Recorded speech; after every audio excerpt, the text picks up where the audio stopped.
pode imaginar, né, uma das coisas mais bonitas de ler nos evangelhos é a frase andando à beira do mar da Galileia. Você pode imaginar que Jesus andando, os discípulos acompanhando.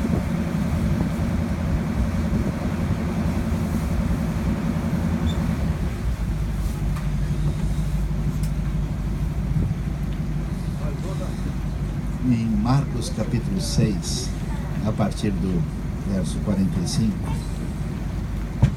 a gente lê o seguinte: logo em seguida Jesus insistiu com os discípulos para que entrassem no barco e fossem adiante dele para Betsaida, que fica do outro lado do lago. Enquanto ele despedia a multidão, tendo-a despedido, subiu ao monte para orar. Ao anoitecer, o barco estava no meio do mar e Jesus se achava sozinho em terra. Ele viu os discípulos remando com dificuldade, porque o vento soprava contra eles. À alta madrugada, Jesus dirigiu-se a eles, andando sobre o mar, e estava já a ponto de passar por eles. Quando o viram andando sobre o mar, pensaram que fosse um fantasma. Então gritaram, pois todos o tinham visto, e ficaram aterrorizados. Mas Jesus imediatamente lhes disse: coragem, sou eu, não tenham medo. Então subiu no barco para junto deles, e o vento se acalmou. E eles ficaram atônitos, pois não tinham entendido o milagre dos pães, o coração deles estava endurecido. Depois de atravessarem o mar, chegaram a Genezaré e ali amarraram o barco. Logo que desembarcaram, o povo reconheceu Jesus. Eles percorriam toda aquela região e levavam os doentes em macas para onde ouviam que ele estava, e onde quer que ele fosse, povoados, cidades ou campos, levavam os doentes para as praças. Suplicavam-lhe que pudessem pelo menos tocar na borda do seu manto, e todos que nele tocavam eram curados. Quando a gente conversa com muitas pessoas que de alguma maneira sentiram a sua vida, a sua relação com Deus apagada ou machucada, ou quando a gente conversa com pessoas que têm escolhido se distanciar ou fugir de Deus de alguma maneira, geralmente essas pessoas vão dizer: olha, o problema é que acontece tanta coisa ruim nesse mundo, acontece certas coisas na nossa vida que parecem indicar que nós estamos sozinhos, lançados no meio do mar, e que não existe esperança nem qualquer referência que nos ajude a lidar com o sofrimento profundo que atinge a nossa vida. E de fato, talvez vocês tenham passado por experiências difíceis, mas eu acho que quase ninguém aqui sabe o que é real sofrimento que a gente vê no mundo de hoje. É interessante que quando isso acontece, a gente pergunta: de onde vem a dor, o sofrimento, a experiência inaceitável? Uma boa parte das pessoas acaba entrando num processo depressivo e, olhando para trás e vendo seus próprios problemas e descompassos, diz: olha, a minha vida é apenas o resultado das minhas burradas, das minhas tolices, dos meus erros. E numa espécie de relação única de causa e efeito, não pensa em outra coisa. Outras pessoas dizem: não, olha, o que tem que acontecer, acontece. Isso é simplesmente o acaso. A gente não tem de fato qualquer direção. Talvez nos meios religiosos muita gente prefira dizer: não, isso é coisa do mal, do diabo, alguma coisa foi feita aqui. Mas pouca gente imagina que a coisa que mais machucou a nossa vida, o nosso coração, pode ter vindo do próprio Deus. É interessante aqui porque está no final do dia. Os discípulos estão com Jesus na beira do mar e Jesus insiste, os obriga a entrar no barco no final do dia. E eles vão, Jesus sabe muito bem. A gente vê isso muito calmo, mas aqui nós estamos numa espécie de espaço que permite a chegada de um vento forte que vem do Oriente quente, e esse choque causa tempestades inacreditáveis nesse lugar. E Jesus os coloca e os faz passar pela tempestade do mar da Galileia. Não sei se você já imaginou, pensou que os momentos mais difíceis e complicados, incompreensíveis da sua vida, Deus estava por trás do que estava acontecendo. E a pergunta é: por que Deus faz isso? Será que Ele simplesmente acha interessante que a gente venha sofrer?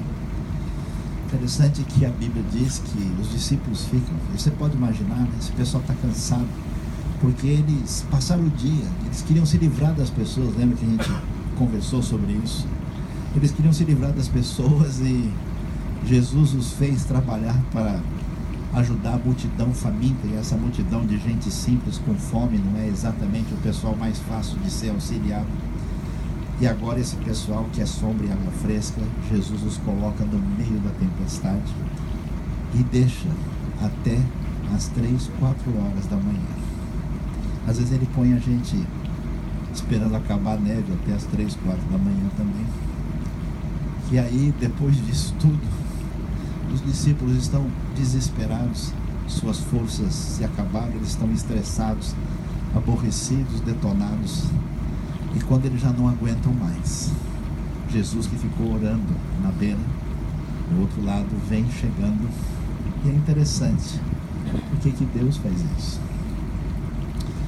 Quando ele chega no auge da fragilização dos discípulos, a gente não percebe, mas a nossa vida é extremamente destruída e prejudicada por uma construção de fortalezas que a gente faz, baseadas no nosso ensimesmamento, no nosso orgulho, na nossa maldita arrogância. Verdade. Que faz a gente construir os nossos castelos de proteção, que acabam com a nossa vida.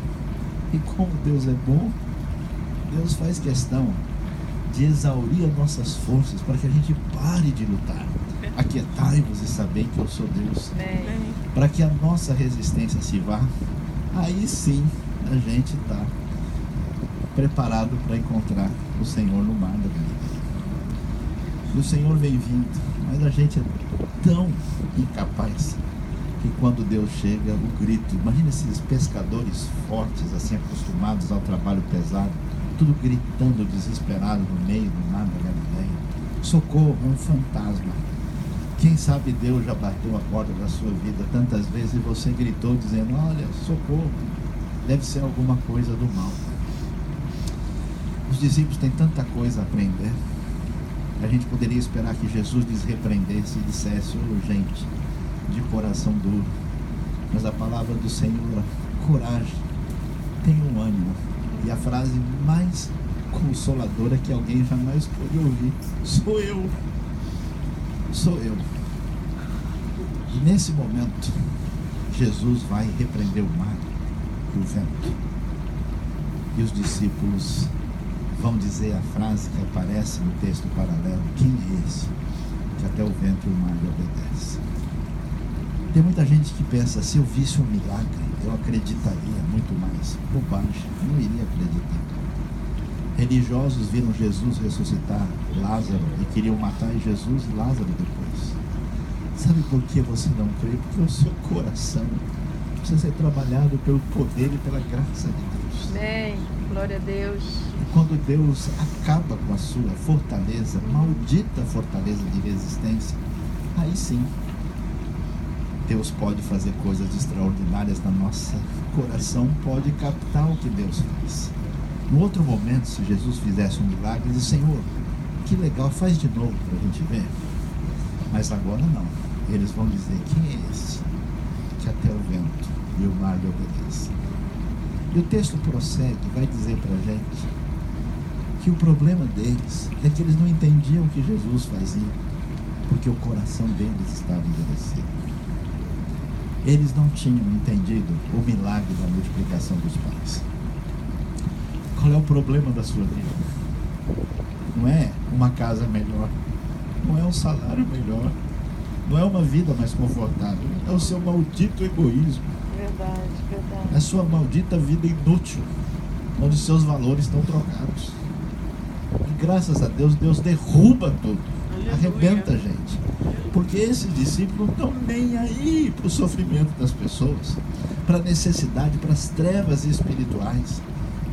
A gente se diz discípulo de Jesus e grande parte da nossa preocupação no mundo, que é refém Grande parte do dinheiro sujo do mundo é tráfico de droga, de gente e de armas.